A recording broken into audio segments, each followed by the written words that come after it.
Hi, I'm Bob Peters, host of Salute here on Lakefront TV, and I'm downtown Leesburg, behind City Hall, on Meadow Street, at Veterans Memorial Park. We're going to learn a lot about what's going on here, and we're going to introduce you to Mr. Waley Lambert. Waley is a World War II veteran, highly decorated, and he knows his history. So let's go over and meet with Waley.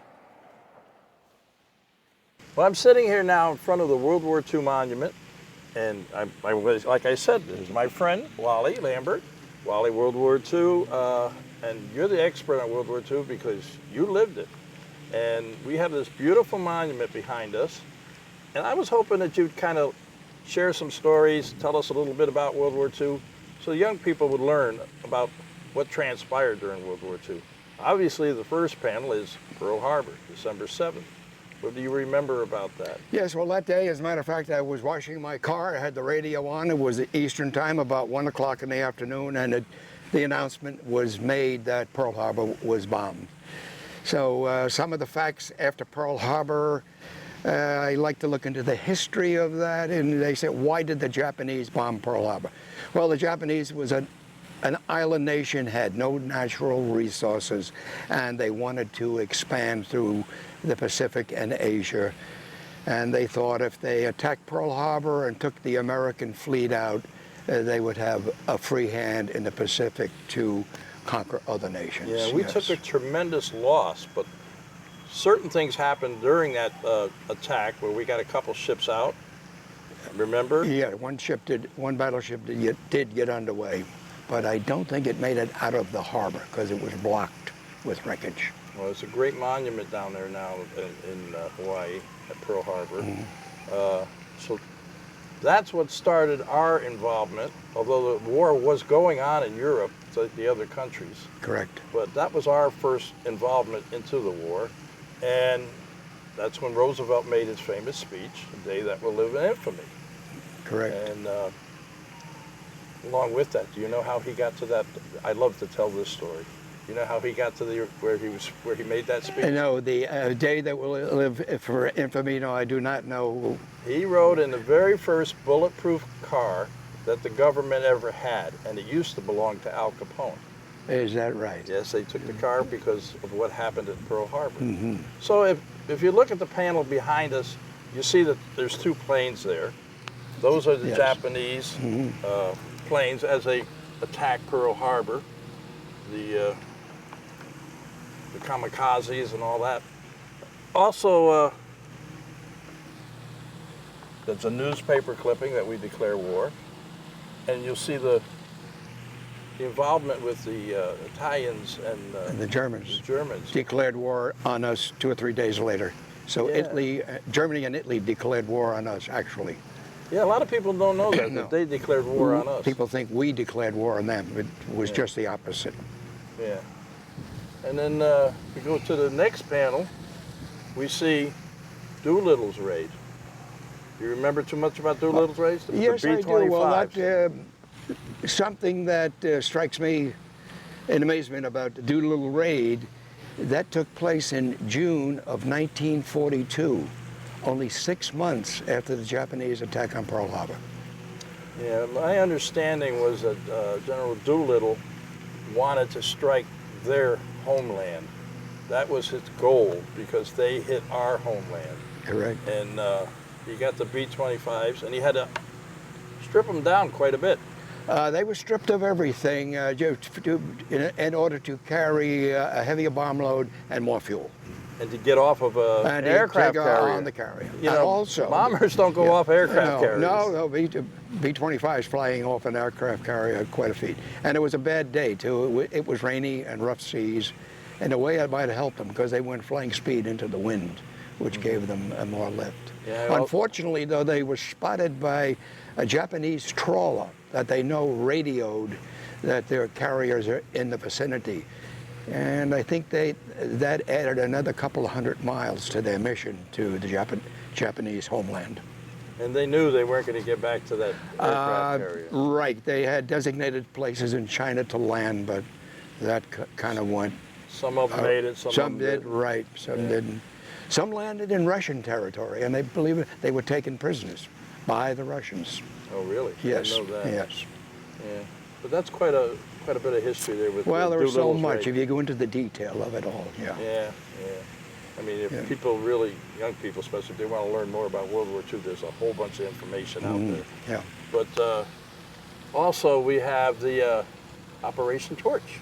Tell me about Operation Torch. That was November 8th, 1942. Operation Torch was took place in November 1942, and that was the invasion of North Africa, carried out by the Americans mainly and the British. And there were two primary places where the Americans landed mostly in French Morocco, which was under Vichy government, French Vichy control at that.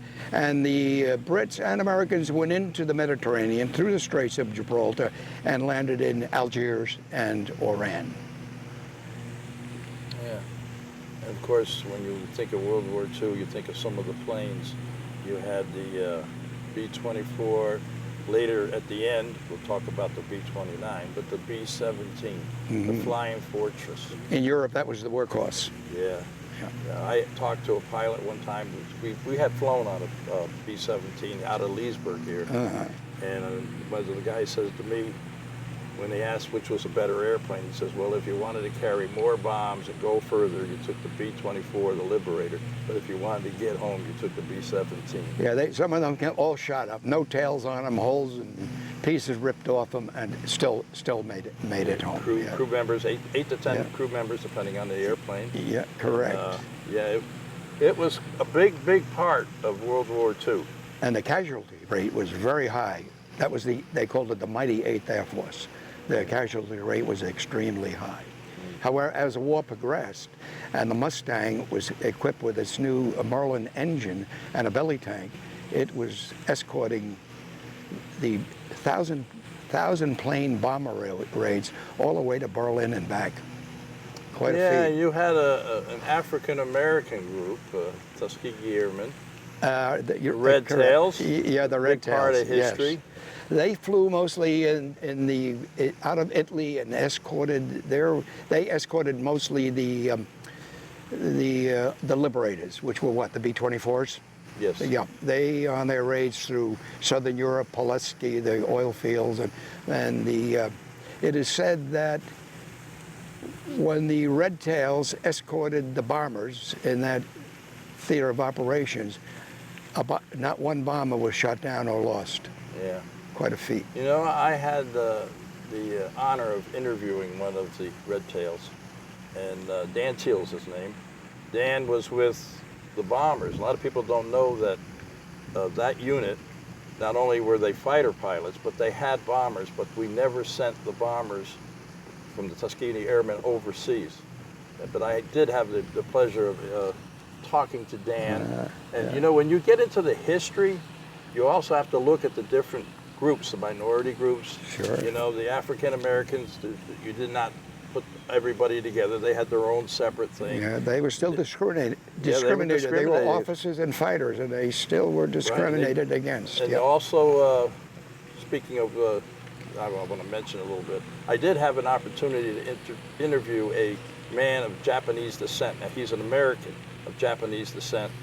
And when they the Japanese attacked Pearl Harbor, they put a lot of these people in internment camps.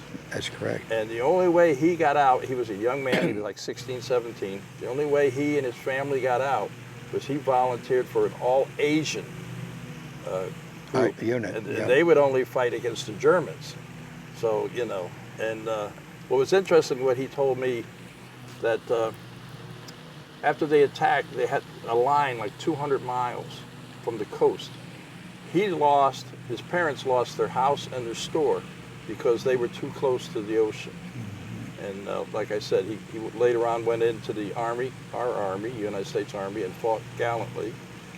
So there's a lot of history of World War II. And these people that were interned, these Japanese on the island of Hawaii, they were American citizens. Oh, yeah. And Roosevelt personally okayed that decision to do that. Yeah, we didn't. Well, we were so shook up after Pearl Harbor. We didn't trust anybody. Yeah, we overreacted. Yeah. But if you go through history, and you, especially like I said, if you're going to check your history books, you'll find all these different groups have done so much Sure. for the war effort. And the next panel down is Midway. You know, tell me a little bit about Midway. You're a Navy guy. Well, let's see. Okay, the Battle of Midway, that took place again only 8 or 9 months after the attack on Pearl Harbor. So the Japanese Yamamoto put out the bait at Midway. They wanted to land and take over Midway, which was not too far from Hawaii. And his objective was, Yamamoto that is, to lure the American fleet out. And he had superior air power and superior numbers of aircraft carriers, first-line aircraft carriers. But it did backfire on them because the Americans broke the Japanese code, and they knew that the Japanese were leading them into an ambush. So the American admirals were aware of this, they prepared for it, and they attacked the Japanese carriers. We lost many aircraft, but the Japanese really suffered a tremendous loss there that they never recovered from, and that being that they lost 4 first-line carriers at Midway. And at the attack at Pearl Harbor, there were 6 first-line carriers. So those 4 were 4 of the carriers that attacked Pearl, and they were gone. So that broke the backbone of the Japanese naval air power in the Pacific. They never really recovered from that. I heard that was one of the major turning points of the war. It was, yeah. And if we go now, we'll take a look up at the other panel here, Normandy, D-Day. Now, you know something about that, right? Well, yes. D-Day, June the 6th, 1944. I was on the LST-25, and we were assigned to land British troops on Gold Beach, which we did. And we were at Gold Beach at 07:30 in the morning, which was about H-hour, unloaded our cargo. But at that time, we actually did not have to beach. We were about a half mile out. We were mostly loaded with the British 50th Division, and they had a group of just ducks, these amphibious trucks, duck. So we were basically loaded with them and pulled up within a half mile and let them go. And one of the reasons they did that, the ship that I was on, the skipper thought that he was going to get a medal for being one of the first ships to unload. But the object behind it was we were designated as a hospital ship, only in the sense that we had cots and bunks for wounded. So, and they didn't want to lose a ship like that. We probably had some medical personnel on board. So therefore, they gave us more or less of a milk run. And after we unloaded at Gold Beach, we went down to Utah Beach and started to pick up American casualty to take them back to England. And then there was Omaha, which was Omaha was that was a fighting. slaughter, right? That's where the cliffs were. That's, you see, you know, I talk a lot about history because a lot of my family grew up World War II veterans. My uncle, as I've said many times on the show, he landed there in Omaha. Yeah. And he was awarded the Distinguished Cross for heroism on the beaches. And I know something about it. I know that they tried to bring tanks in. Remember the? Well, they had these tanks that were kind of in backyard swimming pools. They looked like, and they put floating devices. They were on. floating device, right? The They tank didn't was. work. Well, you know, they worked in England. There were rehearsals in the spring of '44 in the English on nice sunshiny days with calm seas. But as you know, the weather that night and that morning, the seas were extremely rough. They had one of the worst springtime storms that they had in 42 years. So these floating tanks, most of them sank. Another interesting thing I found out lately, the cliffs that the Rangers were to scale at Normandy were 100 feet high. Now, they were bombarded with naval gunfire, but the naval gunfire called off and ceased too long. However, to scale these cliffs, again, they practiced in the English Channel earlier on under ideal conditions. The the landing craft were, the Rangers were equipped with a grappling hook with several hundred feet of line on it. And as the landing craft hit the beach, they would take these, move these sort of like a mortar cannon that would fire the grappling hook up over the cliff. So they had something to climb on up. the way over, in these landing craft, when they hit a wave or a swell, water would just cascade into the boat. The ropes became absolutely soaked, and when they fired them, the weight of the water and the unflexibility of the ropes, the grappling hooks did not make the top of the cliff. They hit the sides and bounced off. Some of them did make it, but the wet ropes was quite a story. Yeah, I didn't know about Yeah. that. Operation Overlord, that's what it was called. Operation Overlord, and yes, and I think that was Eisenhower. That was Eisenhower was the Supreme Allied Commander. Yeah, and he's loved in England, by the way. I went to England. Excuse me? He's loved in England. Oh, he is. He was a great man. Yeah. Yeah, Well, he he was a great saved he saved their butts. That's for sure. Okay, and then we also have up there the Battle of the Bulge. Remember the Battle of the Bulge? Yeah, I certainly do. Tell me a little bit about the Battle of the Bulge. I understand there was a lot of rookies involved, and they did not expect to see the enemy. Yeah. Well, it's just the Battle of the Bulge, when you mentioned that, I had done 20 months overseas, and I was back in the States. We were on our honeymoon, and it was December 1944. And around the 16th of December 44, the Germans attacked a weak sector in the American lines between the Americans to the west and the British Montgomery to the east. And we thought, and overconfident, because the only way for the Germans to get there from Germany to Belgium was through the forest. And they did strike through the forest and surprise the Americans. So again, as you said, the troops that were stationed there were not had no combat experience, and they came in through the Ardennes unexpectedly. It was a very tough battle with the weather and everything. Terrible losses. Yeah, give those guys a lot of credit. Yep. You know, we didn't talk too much about paratroopers. Remember in Operation Overlord, they set up a phony-looking A with decoy. the decoy with the tanks that were made out of foam rubber. Yes. Just to fool them, thinking that we were going to hit one place, and then we came in on D-Day. Exactly. As a matter of fact, they brought Hollywood technicians in who were experts at decoys and fake things, so they did. On the British side at Dover,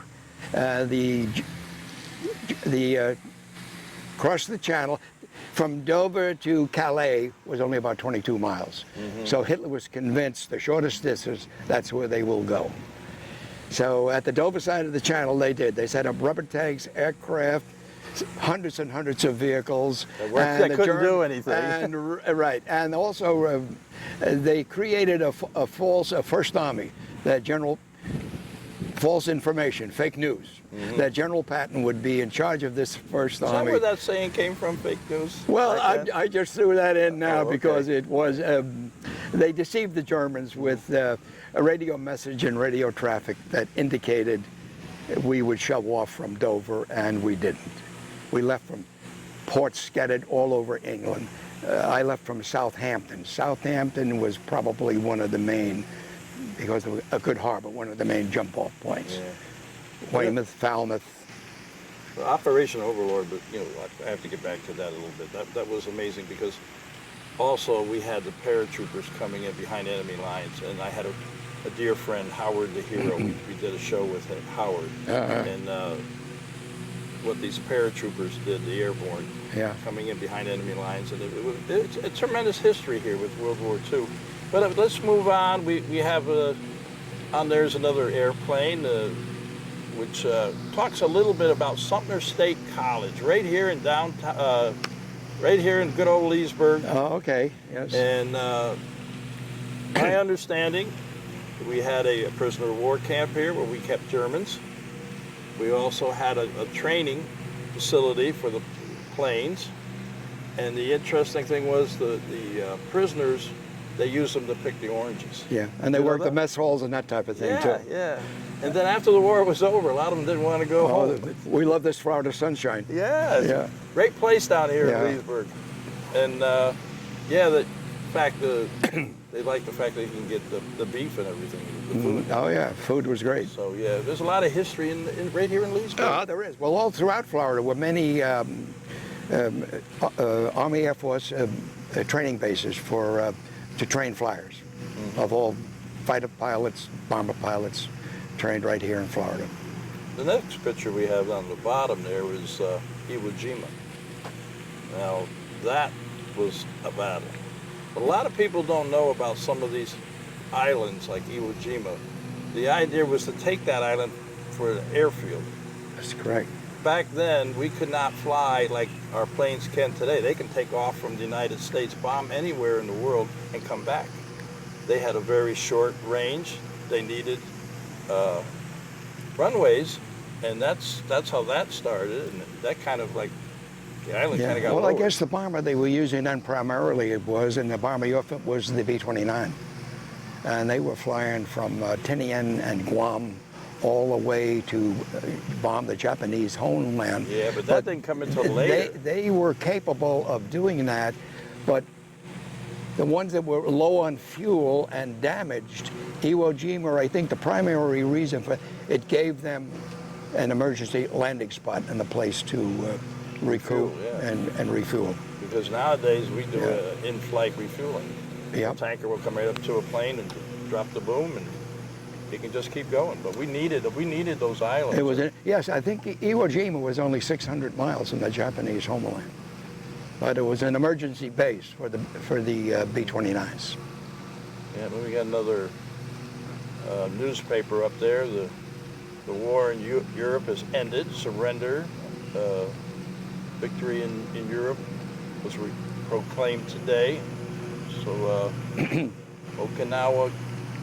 Talk a little bit about Okinawa. I mean, that was another one of those islands that we needed. Well, again, for airfields, and we were closing in, we're putting a ring of American bases around the home island of Japan. And Okinawa, the Japanese resisted very, very fiercely.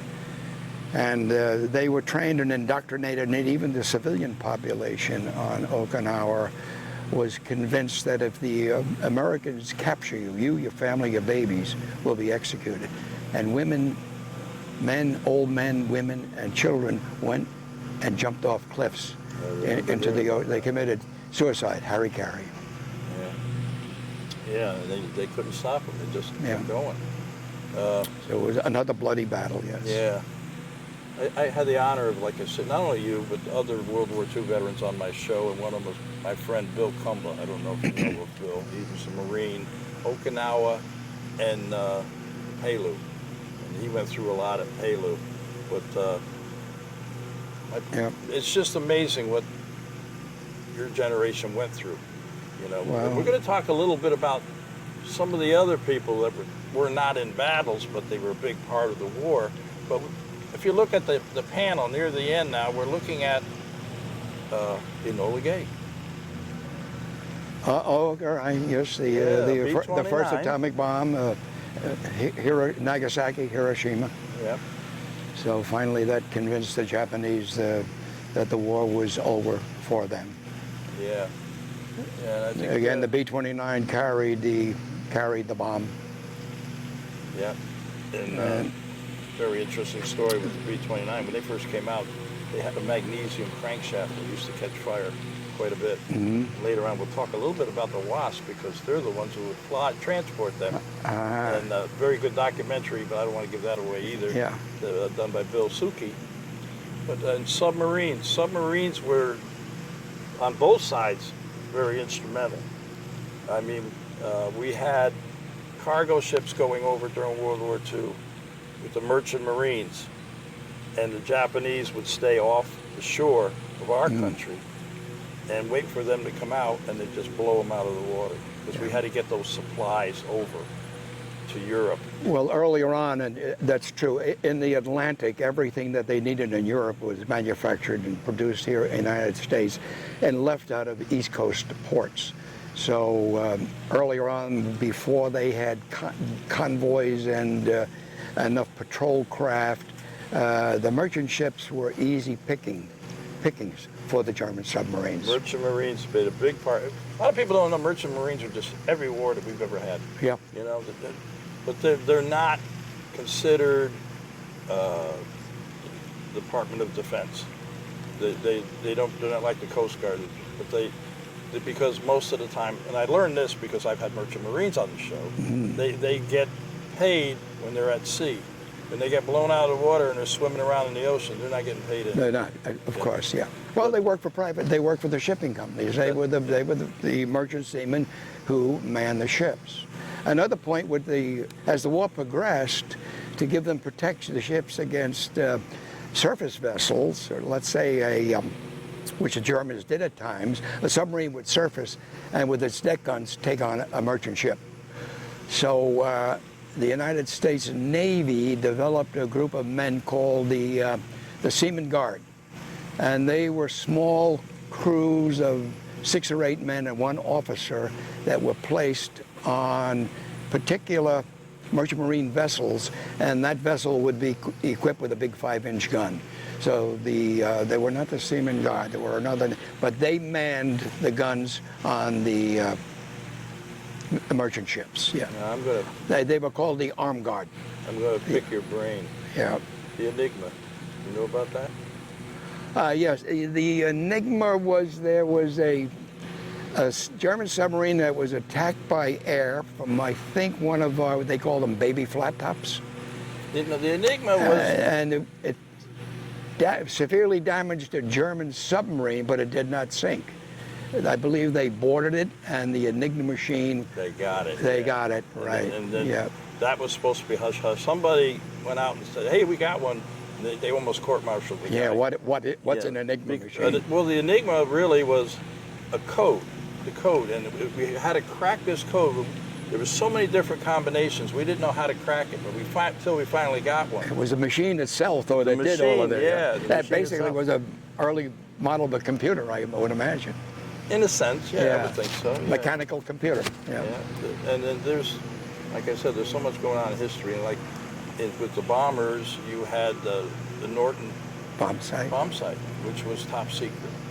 You know, when that plane landed, they had to take that off the plane, and if they ever went down, the first order of business was to destroy that. Yes. Because that gave us an advantage with the bombing. Yeah. So much history. Oh, there is. You could talk about it for days, you know. Yeah, I know. Yeah. We could be here all afternoon. Exactly. I don't know if the cameramen want to be here all afternoon. Then the last one on there is the surrender on the ship during World War II. Remember that? I certainly do. Yeah. Yeah. You want to tell people a little bit about it? Well, I guess that surrender took place, I think it was in October of 1945.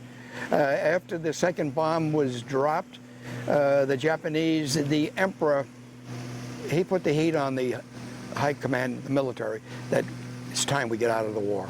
So it was the emperor's decision to say, Japan surrenders unconditionally, and they did. So the ceremony took place in Tokyo Bay on board the battleship Missouri, and all of the Allied nations had representatives there. And the Japanese, their dignitaries from their State Department and people that represented their government, they were there to sign for the Japanese. General MacArthur sort of ran the ceremony. It was brief. He was unfriendly to the Japanese. Told them sign, no talking, no handshaking. Really? Sign. And the Americans put on a big display. Well, you can imagine all of the ships that we had, hundreds of aircraft carriers, battleships, all in Tokyo Harbor. And they put on a display where they flew 600 airplanes over that bay that day to impress the Japanese. Really convinced them you would have had no chance. Yeah. Like I said, the history. Yeah. Have you ever been to the World War II Museum in New Orleans? No, I have not. You've got to go there someday. Yeah. You got to go there someday. That's where the Higgins boats, Andrew Higgins designed and built the first Higgins boats, the small 36-foot landing craft. We pretty much covered the panel, but we have these pillars on the side. And by the way, there's if you look at the bottom of all these pillars and the panels, you'll see the money was donated by you know the citizens of Lake County, the city commissioners, Bill Mathias, the Eagles, the AMVETs, all over Rotary the place. Club of Leesburg. Oh, it's and the Rotary. Oh yeah, Rotary Club of Leesburg was fantastic. They did a lot. They raised a lot of money. Certainly This did. whole thing was a vision of Don Van Beck. I got to give him credit. He worked with Jerry Saxton, but he also worked with the Rotary Club and all these other different organizations came in to make this possible. Not just this, the other monuments that we have here. It's fantastic. It's a beautiful park. But over there we have the WASP, the Women Air Force Service Pilots. Now we did a show with them, and they're amazing. They did not get the recognition they should have gotten because they were not considered they were civilians. And they transported the planes back and forth, but they never got recognition until many years later. And if you really want to know a lot about that, you go check out Bill. Yeah, they did. They flew planes to the East Coast ports and West Coast ports where they would be shipped to the Air Force, Army Air Force overseas. Yes. We had the Women Marines one over there. We have one for SPARS, which is the Coast Guard women, and on the other side over here, we have the Nurses Corps, the Navy nurses, the Waves, and the WACs. Yeah.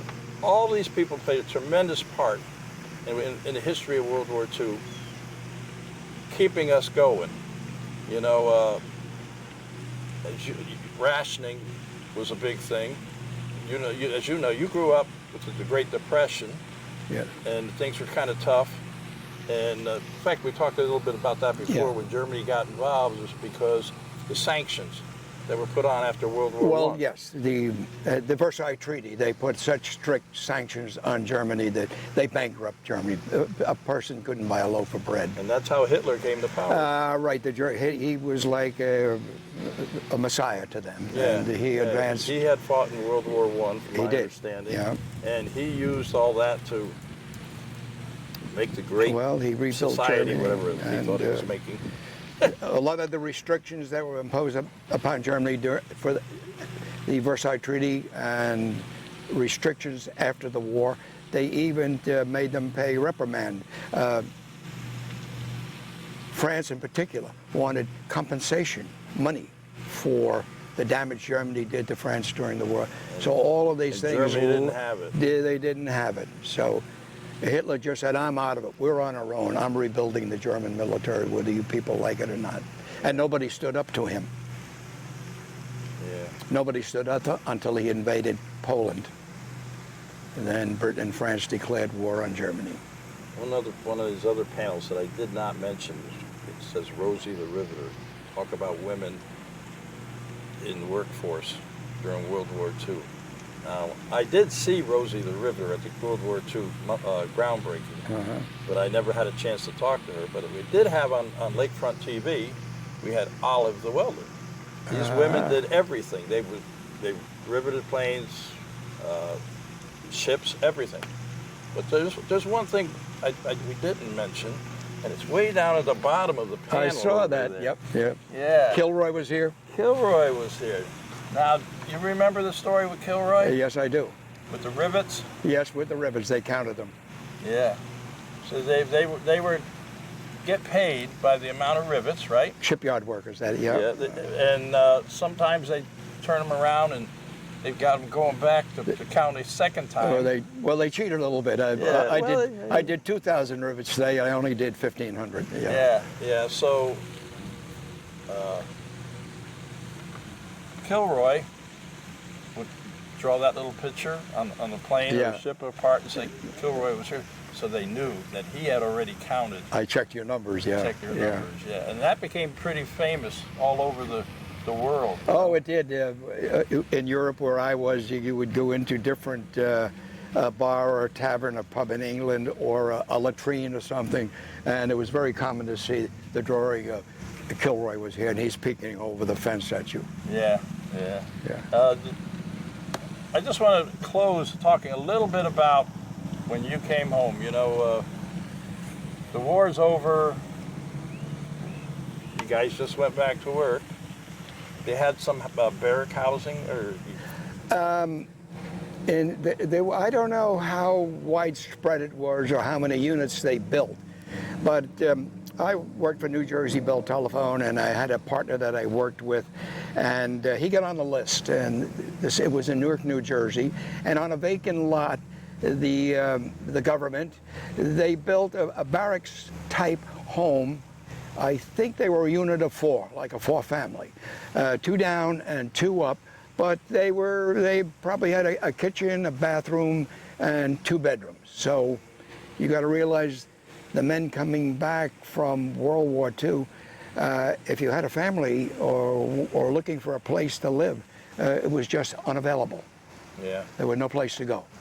So men stayed home, something. But so they called them the Veterans Projects, yes. Yeah. I have a special feeling for World War II because of my uncles and my father, and, you know, being a child that was born in the late 40s. I'm still 29, but I was born in the late 40s. You didn't catch that, did you? Yeah. I heard you. Anyway, I thought you said you were 29, but I got 20. Yeah. But anyway, like my uncles built the house that I lived in. I lived in a 1-room shack, and they built the house, and I saw what you guys and women coming back from World War II did for this country. And I don't want to forget one group, because my father's up there looking down at me. all right. And he had one leg shorter than the other, so he did not go off to war. He went with the CCC. Remember the CCC? Yeah, really, that was before the war. The young fellas, there was no job, no nothing for them. So Roosevelt, the government, they established what they called the Civilian Conservation Corps. So what that consisted of, it was voluntary. If you wanted to, you might have had to be 17 or 18 or older. You joined the CCs, and you were given work clothes, which is sort of like a military type uniform, and went on projects to build small dams in the woods, like up in Maine, little bridges over streams. You slept in the barracks. You got 3 good meals a day, and I think maybe you were paid about $12 or $16 a month. My father didn't talk much about it, but I know he was out west Yeah. with them, and you know, building America. So it's They worked in the national parks and things too. Yes, with that's what he did, little yeah. improvements. Yeah. Bridge over a stream, a footpath through the wilderness. Yeah. yeah. So Very, very good project. well, you know what? I got to hand it to you guys. It's been great. I really do appreciate you spending some time with me and trying to educate people a little bit here. You're very welcome to And it. I encourage young people to check out the World War II projects and the museum, and learn about World War II. Exactly. It really changed the world. You will never see anything like World War II, because nowadays it's going to be a push a button. Yeah, of course. You know, and that's sad. But you and I had discussed it once, the home front in World War II. The people today, we have so new cars, food, good food, reasonable prices for food.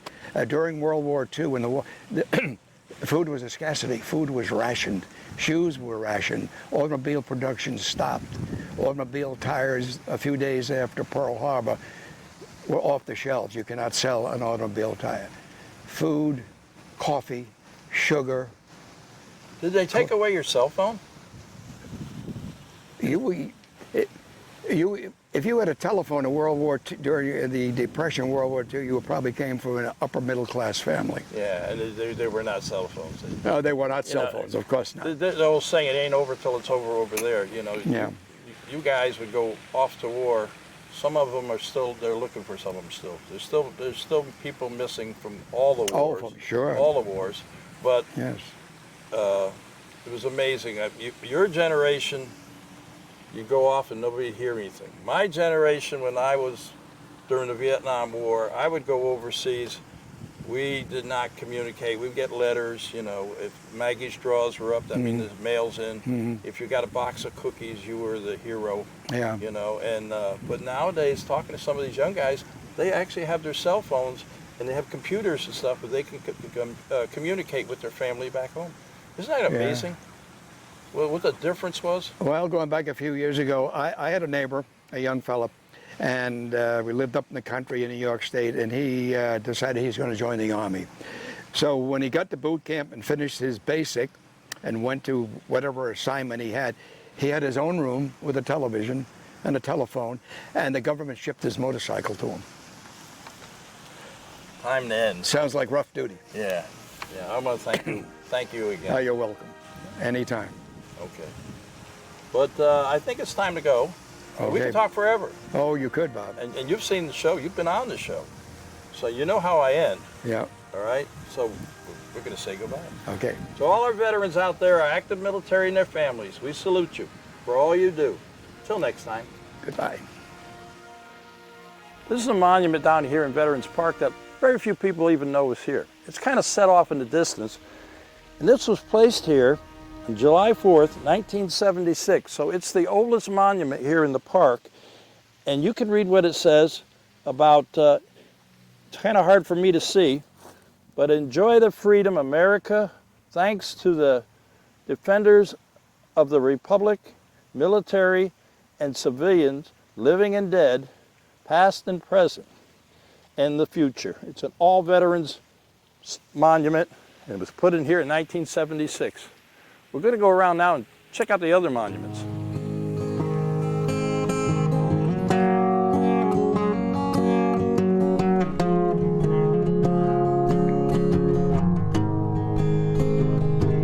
I said, Grandpa, what's this picture here? It's all black and white, it ain't real clear. Is that you there? He said, yeah, I was 11. Times were tough back in 35. That's me and Uncle Joe, just trying to survive. Cotton farm in the Great Depression. And if it looked like we were scared to death, like a couple of kids just trying to save each other, you should have seen it in color.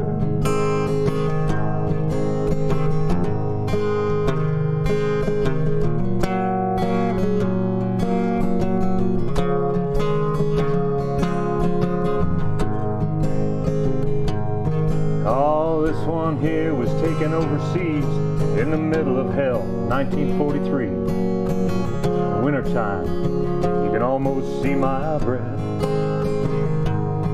That's my tail gunner, old Johnny McGee. He was a high school teacher from New Orleans. He had my back through the time we left. And if it looked like we were scared to death, like a couple of kids just trying to save each other, you should have seen it in color. A picture's worth 1,000 words, but you can't see what those shades of gray keep covered. You should have seen it in color. Warning, Japanese bombers started bombing Fort William McKinley, Nicholls Airfield, and RC transmitting station. Oh, this one here is my favorite one. That's me and Grandma in the summer sun, all dressed up the day we said our vows. You can't tell it here, but it was hot that June. The rose was red and her eyes were blue. Look at that smile, I was so proud.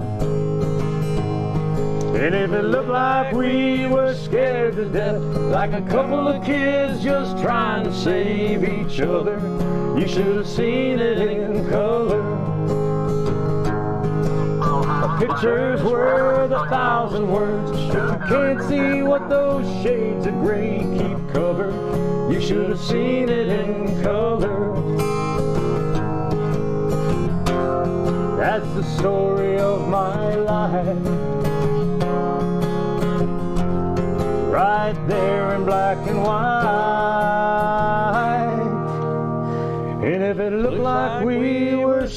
to death like a couple of kids just trying to save each other.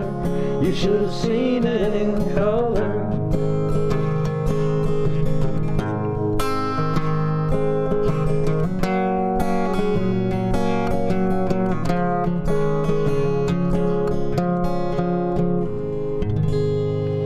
Something like that. Bam! Check out Jeff Letourneau when he comes near you.